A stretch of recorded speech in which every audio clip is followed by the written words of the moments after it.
He faked a power of attorney to control my sick husband, so I made sure he lost everything, and Warren had always been the kind of man who believed his presence was a privilege, like the rest of us should be grateful for his interference. He wore control like a uniform, crisp, pressed, and suffocating. Even before I married Mark, I saw how deep his father's influence ran, how Mark's decisions were always filtered through his father's approval. It wasn't loud or angry, not at first. It was quiet and steady, the way erosion slowly reshapes stone. Mark had been raised in the shadow of Warren's will, and it showed in every hesitant pause and every deflected opinion. We'd been married for 4 years when Mark's health started unraveling. At first, it was just little things. He'd come home from work exhausted, collapse on the couch, and skip dinner. I brushed it off as stress. But then the fatigue didn't go away. He started waking up tired, losing weight, spacing out in the middle of conversations. I finally dragged him to a doctor after he nearly passed out at the grocery store. The tests came back strange, inconclusive, which only made things worse. They scheduled more appointments, more blood work, more scans. The uncertainty hung over our house like a storm that wouldn't break. Warren saw that opening and wasted no time slithering in. He started by calling constantly, sometimes 3 or 4 times a day, demanding updates. He'd pester Mark about which specialist he was seeing, criticize the treatment plan, insist that he should have been involved from the start. I tried to bite my tongue at first, thinking maybe it was just a concerned parent acting out of fear. But then he started showing up unannounced, calling the shots like we were just supporting actors in his personal drama. When I confronted him, he'd wave it off with that insufferable smirk, always acting like I didn't understand how serious this was, as if I wasn't the one losing sleep next to Mark every night. Then came the appointment that changed everything. Mark had a consultation at a clinic on the edge of town, and I drove him there straight after work. I expected to find an empty waiting room, maybe a half-empty pot of lukewarm coffee, something quiet. Instead, Warren was already there, legs crossed, flipping through a magazine like he had every right to be. I stopped dead in the doorway, staring at him. "I'm here to make sure things are done right," he said, not even looking up from the magazine.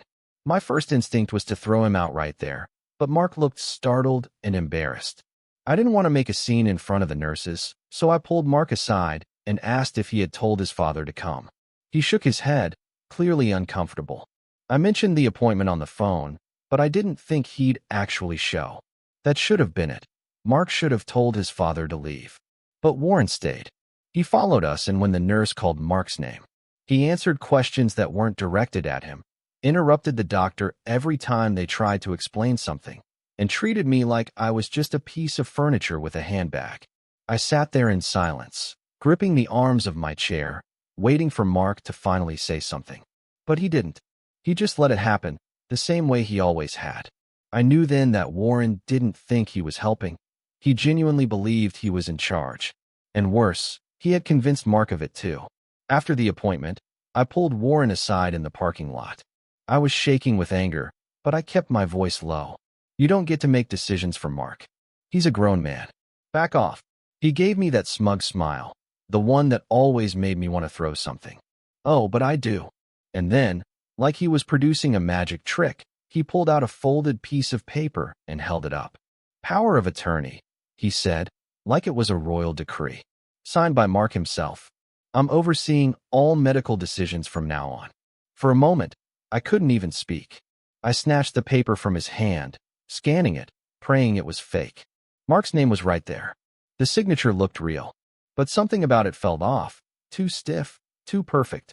I turned to Mark, heart pounding. "Did you sign this?" He took the paper, stared at it, and I saw the color drain from his face. "I don't remember signing this," he said slowly. I wouldn't have given him this kind of authority. Warren just shrugged, still smirking. "You must have forgotten. We talked about it. You agreed." I stared at him, stunned. I wanted to scream, to slap that smug expression right off his face. Instead, I took the document home, scanned it front to back, and sent a photo to our attorney. I wasn't about to let this go. Not now, not ever. Our lawyer replied within an hour. "That signature isn't consistent with Mark's previous legal documents," she said. This may have been forged. I also reached out to the hospital's legal department and told them everything. What Warren had done, the document, the lies. I sent over the copy and asked what needed to happen next. Their response was simple and firm.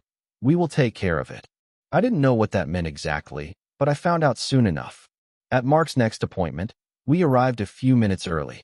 I wasn't sure if Warren would try to show up again, but I had a feeling he wouldn't let go that easily. Sure enough, I watched him stroll through the glass doors like he was walking into his own office. But this time, 2 uniformed security guards stepped in front of him before he even made it past the front desk. "Sir, you're not authorized to be here," one of them said.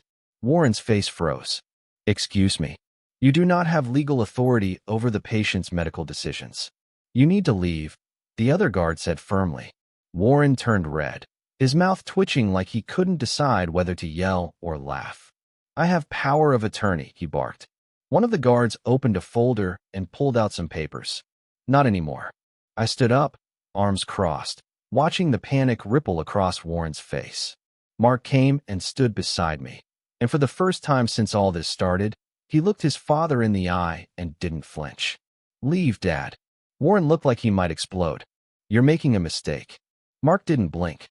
"No, you did." He opened his mouth to argue, but the guards took a step closer, and that was finally enough. He turned on his heel and walked out of the clinic, fists clenched so tight, I thought he might punch the door on his way out. I thought maybe, just maybe, that would be the end of it. That Warren would finally get the message. But men like him don't learn their lessons quietly. He wasn't finished. Not by a long shot. At first, we were naive enough to believe that Warren had been thoroughly humiliated, cornered by legal action, shut down by hospital policy, and confronted by his own son in front of witnesses. For a short while, life felt almost normal again. Mark's health was still in flux, but without Warren's presence hanging over every appointment like a lead curtain, we could actually breathe. We focused on the next tests, the follow-ups, the doctor's notes. I was finally able to sit beside my husband in the exam room and speak without being interrupted or dismissed. It was the kind of peace I hadn't realized we'd been missing until it arrived. That peace lasted barely 3 weeks. One Tuesday morning, I opened a letter from a medical office we'd never been to, some specialist in Temple, Texas, 2 hours away from us. It was addressed to Mark, billing him for a consultation he supposedly had scheduled for the following Friday. At first, I assumed it was a mistake, maybe a patient with a similar name. But then I saw the referring provider listed on the invoice, and all the air went out of the room. It was Warren. I scanned the document again, hoping I was wrong, that maybe it was a doctor with the same name. But there it was in bold, black ink. Warren had referred Mark to a specialist and scheduled an appointment in his name. The date on the referral was 2 days after he had been legally blocked from having any involvement. My hands were shaking by the time I picked up the phone and called Mark. He was silent for a long time after I explained what I had found. Then he quietly asked me to send him a photo. Less than 5 minutes later, he texted back, "That's not my handwriting. I never made that appointment." We checked our insurance portal, and sure enough, the appointment had been logged. In fact, it wasn't the only one. There were 2 more follow-ups at different clinics in Dallas and Austin, each one booked under Mark's name, with Warren listed as the referring party. None of them had come through us. None of them had ever been approved. That night, I couldn't sleep. I lay there staring at the ceiling, listening to Mark breathe beside me, knowing I couldn't wait another day. By morning, I had printed every single fake referral, every insurance record, every copy of the letters. I drove straight to the clinic in Temple and demanded answers. The receptionist, bless her heart, looked completely bewildered as I slammed the paperwork down on the counter. I didn't yell. I didn't need to, but I made it crystal clear that my husband had never scheduled this appointment, that the referring individual had no legal authority, and that this was fraud. She disappeared into the back, and when she returned, she looked flustered and pale. "The appointment has been canceled," she said quickly. "We'll remove it from your records and alert billing." "But your father-in-law called this morning. He said he would be attending with Mark." I leaned in slightly, lowering my voice, but making every word sharp enough to cut. "If he ever calls again, I want your office to tell him that we know exactly what he's doing, and we're not letting it happen." She nodded. Understood. But I didn't believe for a second that Warren would stop there. People like him never retreat when they're losing. They just regroup and come at you from a different direction. Sure enough, the next move came in a manila envelope addressed from our health insurance provider. I opened it on the porch, a glass of iced tea in one hand, and immediately spilled half of it down my shirt when I read what was inside. Due to recent policy updates, the letter said, the emergency contact and secondary medical decision-maker for Mark's account had been changed. I froze. I turned the page. There, in black and white, was Warren's name. He had inserted himself into the system again. I called Mark outside and handed him the letter. His face twisted with disbelief and then fury. He called the insurance provider on speakerphone so I could hear everything. The representative on the other end seemed surprised but not entirely unfamiliar with this kind of issue. "We received a change request from Warren approximately 3 weeks ago," she explained. "It appears the update was processed before the power of attorney was officially revoked in our system." Mark's voice dropped an octave. "You're telling me that he submitted a fraudulent request and you processed it without verifying with me?" There was a pause. "I can update the records now. He will be removed immediately." We spent the next 2 hours combing through every portal, every form, every emergency contact list to make sure Warren's name was scrubbed from existence. I changed passwords. Mark called the hospital's IT department and added restrictions to his chart. We filed formal complaints with our insurance provider and demanded copies of every request made in Mark's name. The more we looked, the more violations we uncovered. It wasn't just one breach, it was a coordinated attack. And that's when we realized we couldn't keep playing defense. We scheduled a meeting with our attorney the next morning. We brought every document, every letter, every email. She sat across from us flipping through the binder I had organized, her expression going from neutral to grim in less than 10 minutes. "This isn't just overreach," she said. "This is sustained, targeted harassment. You need to file for a restraining order." We agreed without hesitation.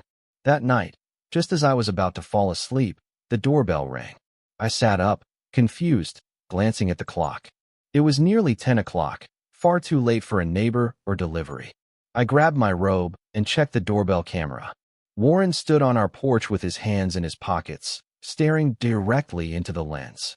"I just want to talk," he said when I spoke through the intercom. "Let me in." I didn't open the door. I didn't even blink. "No," I said flatly. "Go home." He smiled like I'd made a joke. "I'll wait." And he did. For 2 straight hours, he stood on our porch, unmoving, barely even blinking. He called Mark's phone. No answer. Then mine. Then the house line. Over and over, like if he rang enough times, one of us would eventually break. I thought about calling the police, but something told me it wasn't the time yet. We watched him from the upstairs window as he finally gave up and stalked back to his car, headlights cutting a path through the driveway as he disappeared into the night. 2 days later, the police knocked on our door. Apparently, Warren had filed a welfare check request, claiming that he hadn't heard from Mark in weeks and was concerned for his safety. The officers were professional, but it was clear they'd been put in an awkward position. They asked to come in, and we let them. Mark calmly explained the situation. I handed over the legal documents showing the revoked power of attorney and pending restraining order. They nodded, apologized, and left. Warren was escalating, and he was only getting started. We were still reeling from the welfare check incident when the next attack landed. Louder, bolder, and far more dangerous than anything Warren had pulled before. It was 1:30 in the morning when we woke to the sound of pounding fists against our front door, and for a few seconds, we were too disoriented to even react. Mark bolted upright, his eyes still foggy with sleep, and I scrambled for my robe, my heart already racing with that sick, familiar instinct that we were about to be thrown into another one of Warren's twisted power plays. I grabbed my phone and checked the doorbell camera before stepping foot outside the bedroom. 3 uniformed officers stood on our porch, red and blue lights pulsing through the blinds.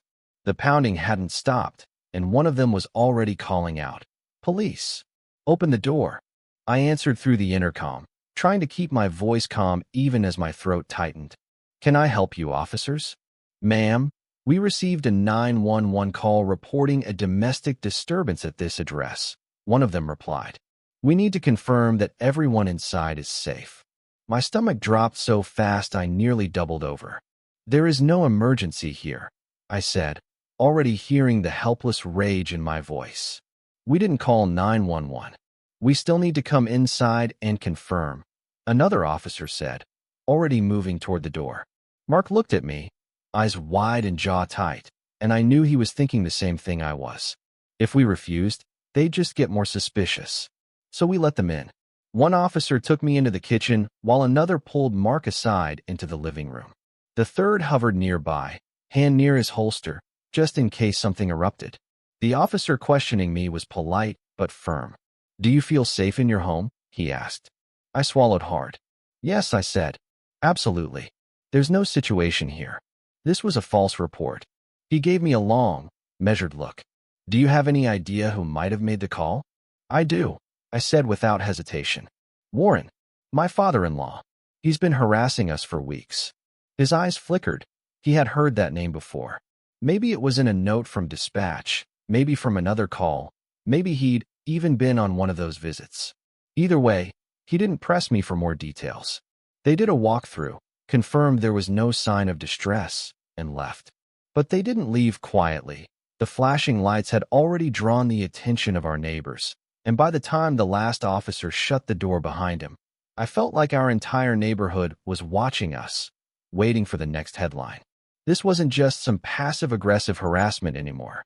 Warren had figured out how to weaponize emergency services against us, and that terrified me more than anything he'd done before. I told Mark we needed to act now, not later. He agreed. We called our lawyer first thing the next morning. We went over every incident again, every unwanted appearance, every forged document, every unauthorized appointment. We printed the insurance records, the email confirmations, the call logs from the clinics. Our lawyer nodded the entire time, her lips pressed into a tight line. "This isn't just a restraining order situation anymore," she said. "This is coordinated psychological abuse. You've got a case for something much bigger." But Warren wasn't done. 3 days after the fake 911 call, Mark walked into his office and immediately knew something was wrong. He said he could feel the tension in the room before he even reached his desk. Coworkers were avoiding eye contact. His boss wouldn't meet him in the hallway. Then HR called him in with no warning. The head of HR and the firm's managing partner were both waiting, faces pinched with discomfort. They asked him to sit. Then they slid a printed email across the desk. It was anonymous, and every single line was a lie. It accused Mark of showing up to work under the influence of narcotics, claimed he had been found with prescription pills he wasn't authorized to possess, suggested that his declining health was the result of drug abuse, and implied that his recent absences were suspicious and potentially damaging to the firm's reputation. Mark told me later that his hands started shaking halfway through reading it. "This isn't true," he said immediately. "This is absolutely false." "We believe you," his boss said carefully, "but we're required to conduct an internal review. You'll need to meet with compliance and submit a formal statement." When Mark came home that night, he was pale and furious, his jaw locked tight. "It was him," he said. "I know it was him. No one else would do this. No one else would go that far." I didn't question it. Of course it was Warren. He had failed to control Mark's medical care, so now he was trying to destroy his career. That night, we didn't just talk about action, we took it. We compiled everything and filed for a restraining order the next morning. It would take a few days to process, but our lawyer assured us we had a strong foundation. She said she'd rarely seen a case with so many blatant violations. She was right. We had an avalanche of evidence. We just had to hold on until the court date. But Warren had one more move up his sleeve. 2 days after we filed, we got another letter in the mail. This one came from Warren's lawyer, and it nearly made Mark collapse on the spot. He read the first few lines and went pale. Then he handed it to me. Warren was suing us for elder abuse. I had to read the letter twice to even believe it. He claimed we had emotionally manipulated him, financially exploited him, and neglected him after years of relying on his support. He accused us of cutting him off without cause, of isolating him in a cruel and sudden way, and of using Mark's medical condition as a weapon against him. But the worst part? He wasn't doing it alone. He listed his new wife as a witness, along with 2 distant cousins we hadn't spoken to in over a decade. It was clear what he was doing, trying to flip the narrative before we could take him down, trying to paint himself as the victim, as the kind-hearted father abandoned by his ungrateful son and a malicious daughter-in-law. Mark buried his face in his hands. "He's going to drag this out for months," he said. "He's going to make it look like we're the problem." I sat down on the edge of the couch and stared at the letter for a long time. Then I said something I hadn't said since the very beginning. Let him. Because for the first time, we had something Warren didn't. We had truth. We had evidence. We had people who believed us. And if he wanted to take this to court, we were going to make damn sure he regretted ever picking up that pen. The hearing date loomed like a thundercloud, always there, impossible to ignore, growing darker with every passing day. Mark and I spent those weeks walking a razor's edge between exhaustion and adrenaline, collecting every document, organizing every screenshot, compiling every record and witness statement into a case so airtight it could suffocate. We weren't just preparing to defend ourselves. We were preparing to obliterate him. Warren, of course, was doing everything he could to present himself as the noble victim of a smear campaign led by an ungrateful son and a manipulative woman who had, according to him, severed a sacred father-son bond out of spite. He told anyone who would listen that we had turned Mark against him, that we'd taken advantage of his generosity and then thrown him aside like garbage. It was a classic Warren move. Lie with such confidence that anyone not paying attention might actually believe it. But we had the receipts. Literal ones. We had the forged power of attorney with its uneven pin pressure and mismatched loops. We had the emails from clinics and hospitals showing Warren had impersonated Mark or claimed false authority. We had the screenshots of unauthorized insurance changes, complete with timestamps. We had police reports, more than one, detailing welfare checks and a fake domestic disturbance call.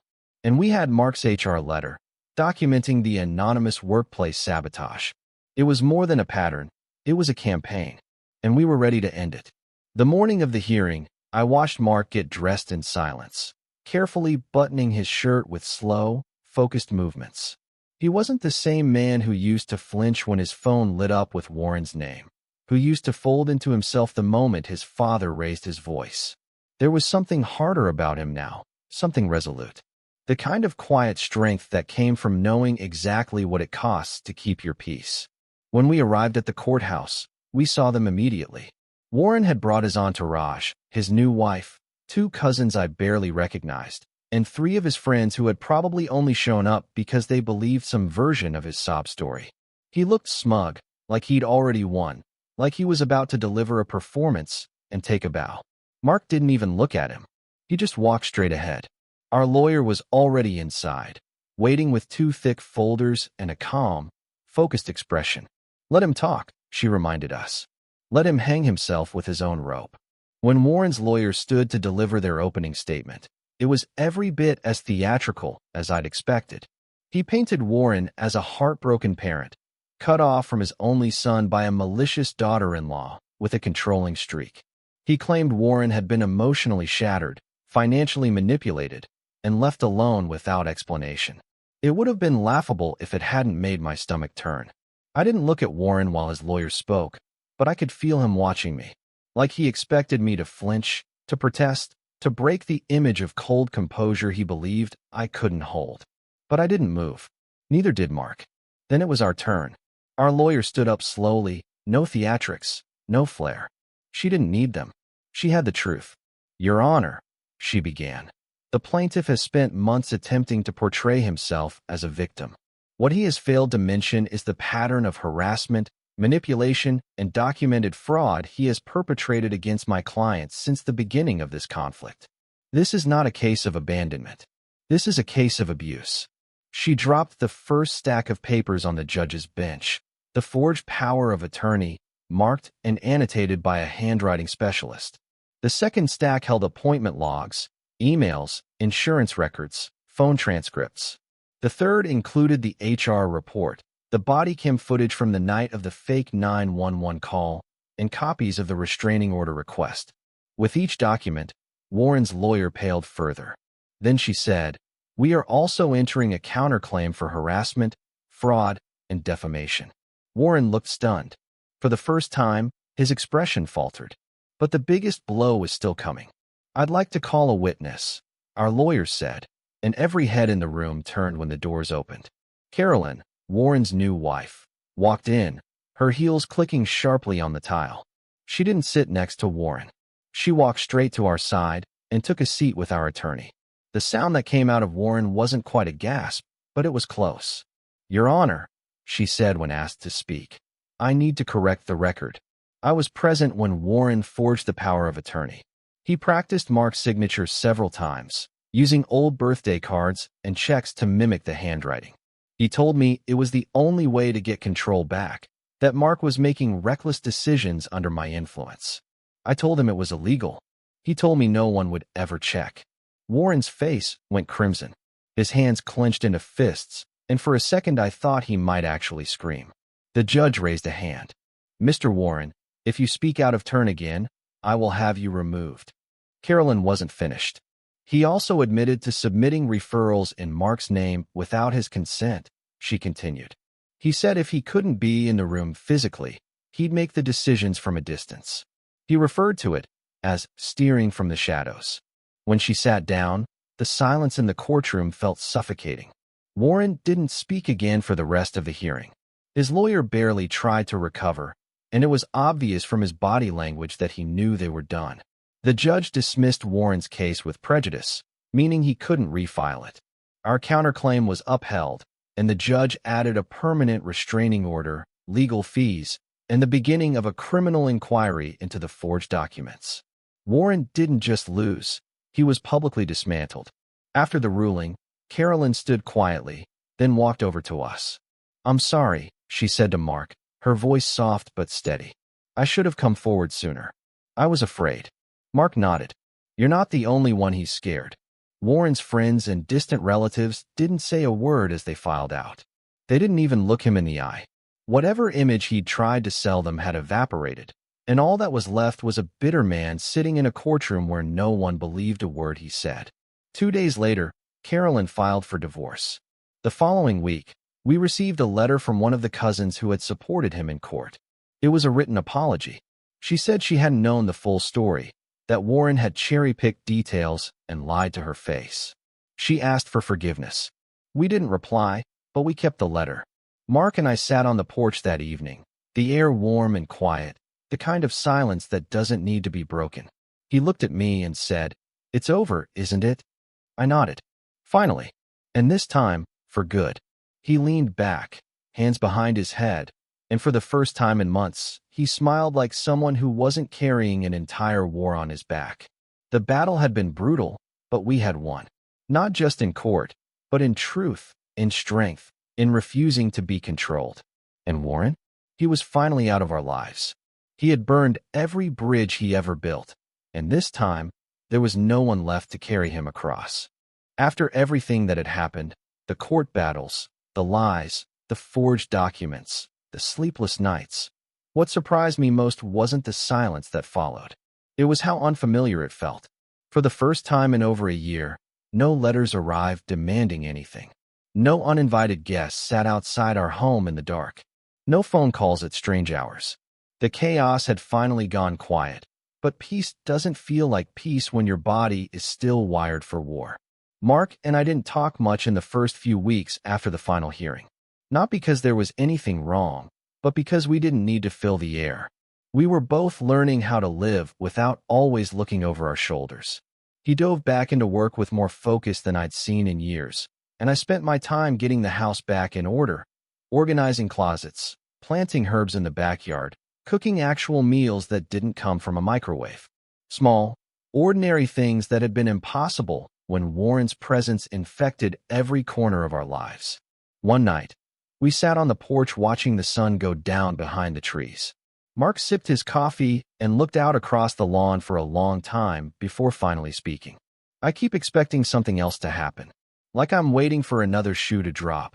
even though I know there's nothing left to fall. I nodded because I knew exactly what he meant. We got used to being on edge. That kind of fear doesn't just turn off overnight. He took another sip and then reached for my hand. But I'm not afraid anymore. Just tired. And he was right. We were tired in a way that sleep alone couldn't fix. It was the kind of fatigue that settles into your bones after fighting for too long, just to protect what should have never been at risk. But there was also something else buried beneath that tiredness. Relief. Freedom. The slow, cautious return of hope. We didn't hear a word from Warren for months. Not directly, anyway. Every so often, someone would mention him in passing.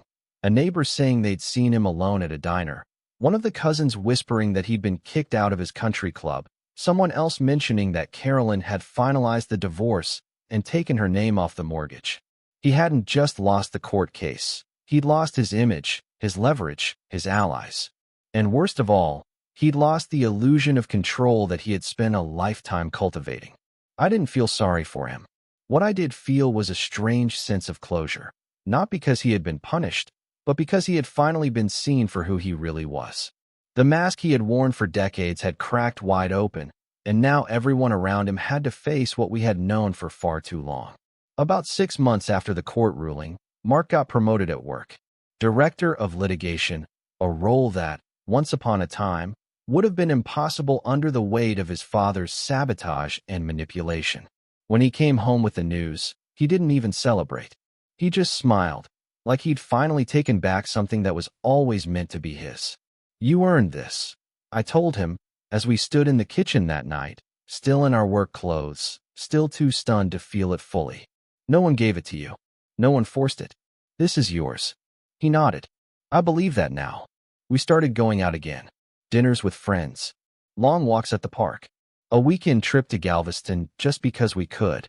Mark reconnected with a few old college friends who'd drifted away during the worst of Warren's control.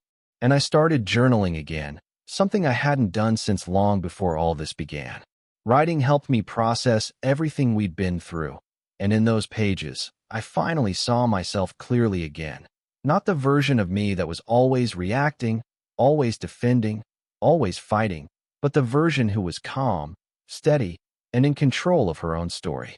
Then, one quiet Tuesday afternoon, Mark got a letter in the mail. It was handwritten. The return address was a P.O. box in New Mexico. The handwriting was unmistakably Warren's. He didn't open it right away. He stared at it for a long time, turning it over in his hands, like it might detonate. "You want me to read it?" I asked gently.